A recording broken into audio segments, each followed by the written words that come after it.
One of my 26 male best mates, 26 male from high school, is now engaged to my mother, 44.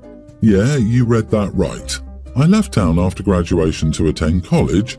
He stayed behind. A couple of years ago he was looking for a job, and my mother found something for him in a landscape design company by my recommendation.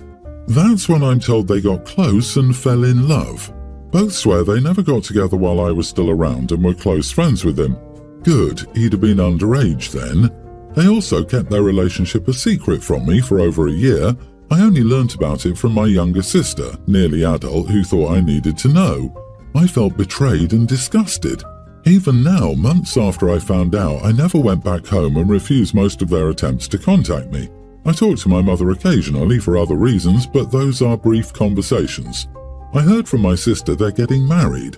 My mother tried to work this into one of our chats before I shut her down. Yesterday, I got a huge text from my old friend and future stepdad. He first said a lot about the two of us, how my friendship always meant the world to him, how sorry he is for how they handled things in the beginning, keeping it from me and such.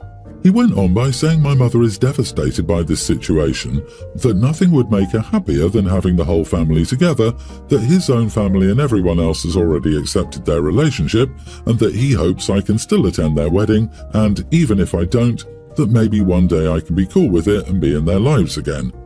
I thought about ignoring it, but I ended up writing him back. I told him I was sure his mother was thrilled because now he'd found another woman to pick up his slack and that I never wanted to be a part of this wedding and the disgusting new family they were creating. He saw my reply but didn't write back. Am I the idiot here? Yep, you are the idiot. It's okay and understandable to be uncomfortable with your old friend now getting married to your mother, but everything you've said supports the idea that they got together as adults, not when you were teens together. If so, he's no different than some random man becoming your mother's fiancé. And no, you don't have to consider him a stepdad, just as you'd have no reason to do so to another man your mother marries now.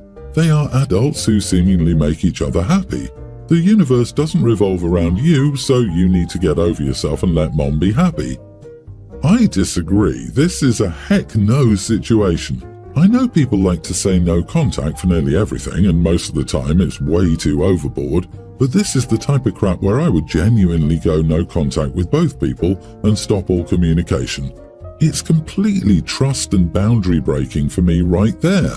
There's no way I could respect either of them afterward. OP's not the idiot.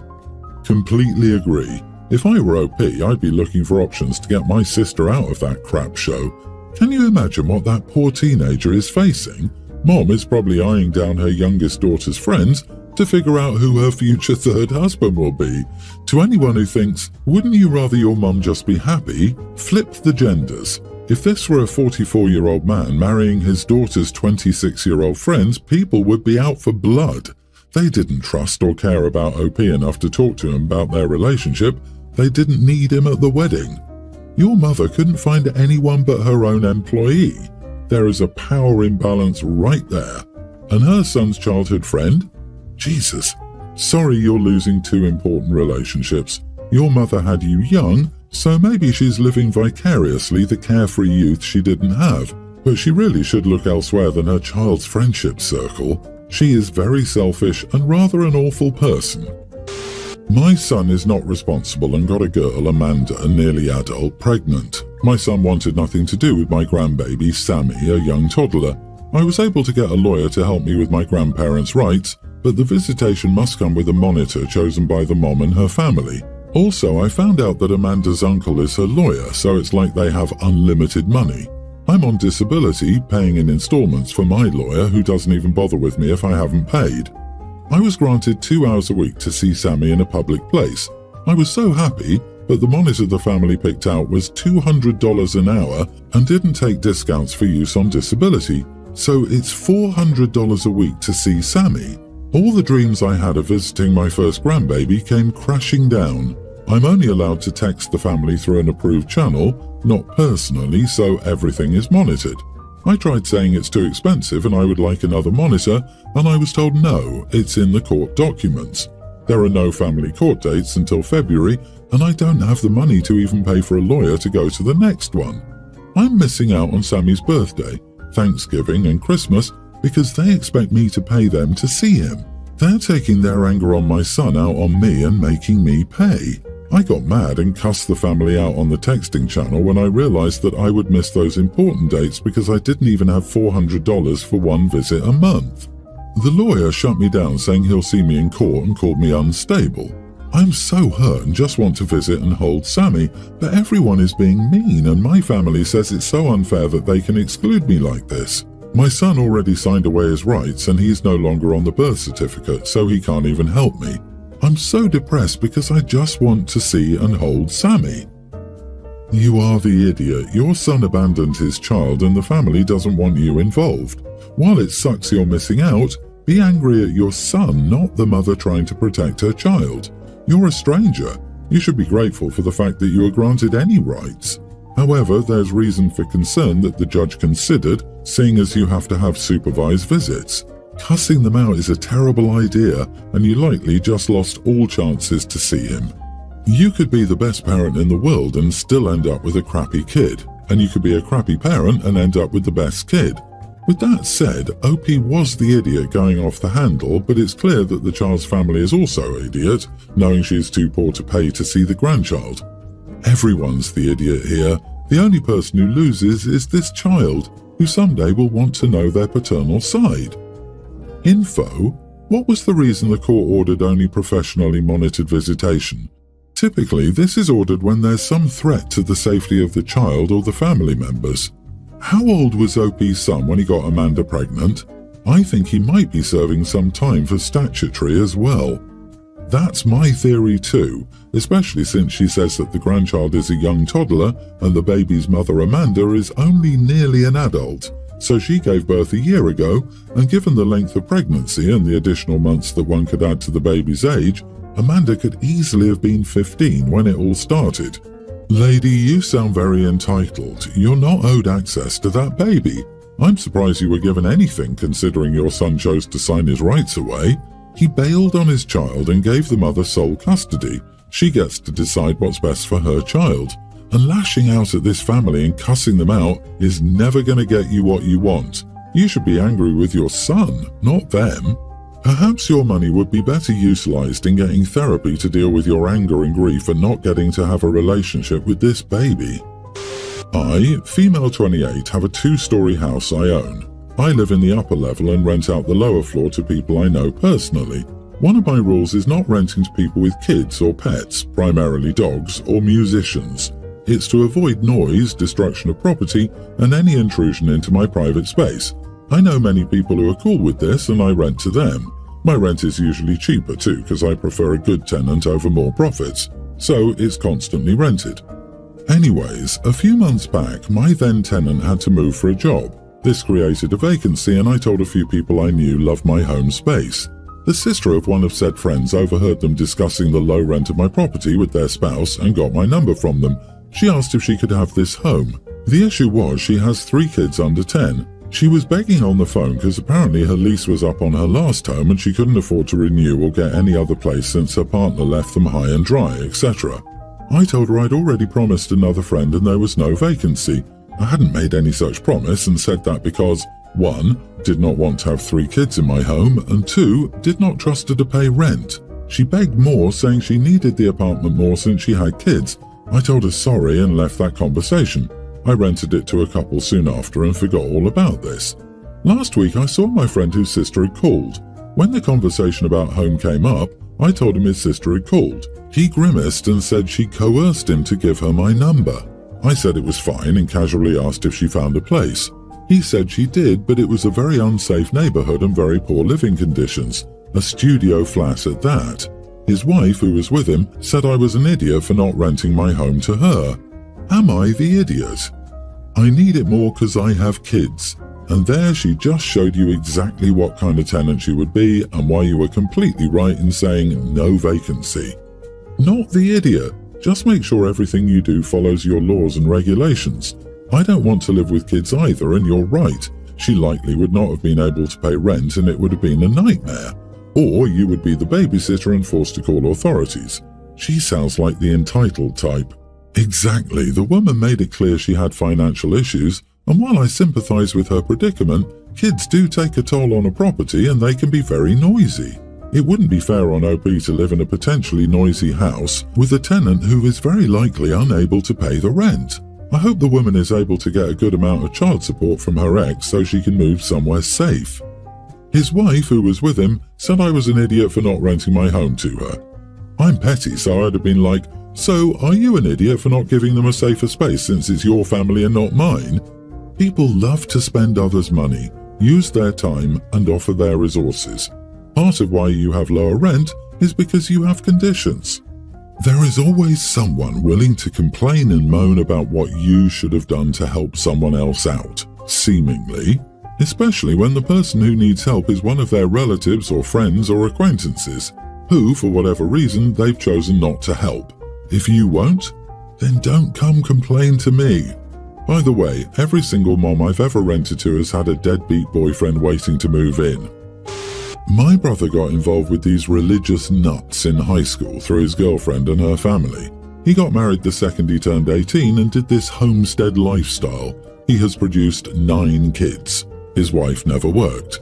Something went wrong in my brother's cult involving taxes, and now he and his wife need money and temporary housing because 11 people is a lot. I'm married and do okay for myself with no kids. We have a 2-bedroom, 1.5 bath house. The other bedroom is my wife's work-from-home office. She's not a housewife, and if she makes a good bonus, she's making up 70% of our income for that year. We often take that money to travel, vacation, and do our own thing. Recently, my brother wanted to bring himself and half his kids to our place, the 4 oldest. He has kindly asked me to convert my wife's office into a bedroom for him. He even sent plans to show bunk beds. I turned him down, saying my wife uses the office for work. My brother acts angry and doesn't understand that yes, women can work and also work from home, and no, that doesn't mean cooking, cleaning and popping out babies every year. Our parents passed away a few years ago and were utterly irresponsible because they joined the same cult my brother was in and didn't believe in hospitals, so that's not an option for him. Most of the extended family avoids him and his family, so he said he has to find a home for himself and the rest of his kids soon because the big bad wolf of the government stole his land and house.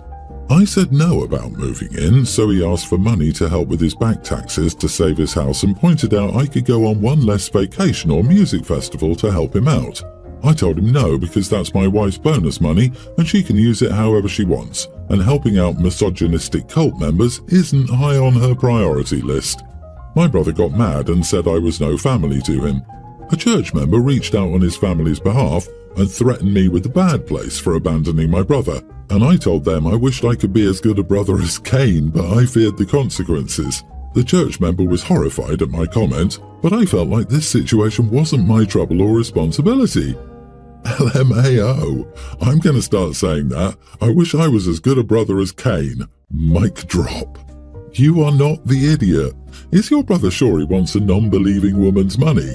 He doesn't believe it's OP's wife's money, even if she worked for it. My wife escaped from Mormonism, and she was telling me that at one point not so long ago, during her mother's lifetime, if a woman made a paycheck through the church, the pay went directly to the husband. So, in the brother's mind, the money is OP's. My brother got mad and said I was no family to him. Boo-hoo. Trust me, he thought you were an evil sinner until he needed money. Then you were family. Your brother thinks he's entitled to your house, income and life in general. Helping doesn't mean turning over the reins of your life to your brother for his benefit. He needs to own up to his responsibilities, and he can declare bankruptcy if needed. By the way, you will not go to the bad place for refusing to aid your fiscally irresponsible brother. In fact, the Bible has some very specific teachings on being responsible with money. Your brother's failings are not your failings. You do not have to partake in his downfall. If you want to give them some funds to keep them off the streets, it's between you and your wife how much to offer and where the cut-off line is, but they are not entitled to anything.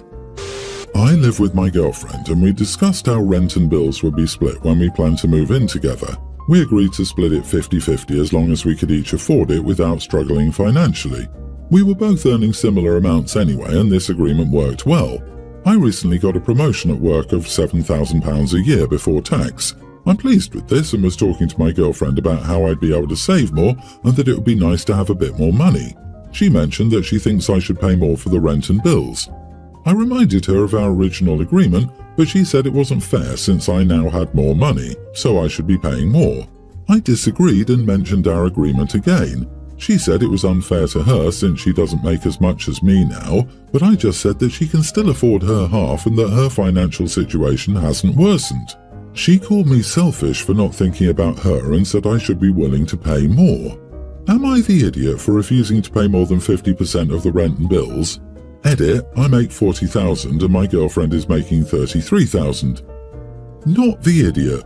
This type of nickel and diming doesn't work in a relationship. Also, I don't want to assume much, but £7,000 isn't that much more money if you think about it month over a month. Considering how expensive rent is these days in most places, it really only comes down to less than £600 per month, which I doubt covers even half of the rent in most cities. If it was $70,000, then yeah, you should pay more, but I doubt your raise was enough to bump you up a class or anything. She called you selfish for not thinking about her when you got a promotion. I'm pretty sure she does enough thinking about her for the both of you. Honestly, I'd use this to take a hard look at things, as she's proven that her agreements don't mean much if they're constantly up for alteration when she sees an opportunity for them to benefit her. So he got a 20% pay increase and now earns 20% more than her. I'm not sure how 20% isn't big. In relationships, these agreements need to be open to renegotiation. When they were earning the same, 50-50 was totally fair, but if they're planning a life together, he needs to consider if he wants a relationship where he can save and spend more. More of her income will be going towards bills, and she won't be able to afford as much as him elsewhere. Whatever. But why do relationships now sound more like roommates with benefits? Why are you even bragging to her that you have more money now? What good is it to her? You are the idiot, OP. I'm a firm believer in splitting according to revenue. You earn more now, so you should put more into the rent and bills. At the moment, you don't seem to be approaching this as part of a couple or partners. You need to figure out what you're moving toward. Is she a partner? Or is she an intimacy buddy you happen to live with? And then be honest with her if you don't see a long-term future with her.